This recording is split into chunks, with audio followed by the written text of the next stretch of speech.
ঘূর্ণিঝড় রিমালের আঘাতে পটুয়াখালীর কৃষি খাতে ব্যাপক ক্ষতি হচ্ছে। ধার দেনা করে আবাদ করা কৃষক ফসল হারিয়ে দিশেহারা। কৃষি খাতের ক্ষয়ক্ষতি ও ক্ষতিগ্রস্ত কৃষকদের তালিকা করেছে স্থানীয় কৃষি বিভাগ। ঘুরে দাঁড়ানোর জন্য সরকারি সহায়তার অপেক্ষায় কৃষকরা। পটুয়াখালীর সংবাদদাতা আব্দুস সালাম আরিফের প্রতিবেদন। দেশের সবচেয়ে বেশি মুগ ডাল চাষ হয় পটুয়াখালীতে। ভালো ফলনের আশায় এবারও এই শস্যর আবাদ করেছিলেন কৃষক। তবে প্রবল ঘূর্ণিঝড় রিমালের আঘাতে তলিয়ে গেছে মুগ ডাল সহ অন্যান্য ফসলি জমি।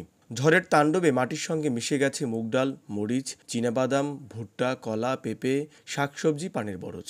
জমে যাওয়া পানি থেকে ফসল বাঁচাতে এখন যত সংগ্রাম চাষিদের। আবার মুগ ডাল ছিল, তিল ছিল, তিল তো কাটতে পারি নাই, আর তলাই গেছে ভিতরে, আর মুগ ডাল তলাই গেছে, কলা গাছে, বাগান গাছে সব ধ্বংস হয়ে গেছে। ডাইল ফেলাইছিলাম 80 করা জায়গায়, তা আমি একটা ডাইলও আনতে পারি না, সবই আমার ক্ষতিগ্রস্ত হয়ে গেছে, তলেই গেছে। বাদাম গত খুব ভালো হয়েছিল, এবার এই পানি উঠে দিয়ে আমার বাদাম ক্ষতি হয়েছে।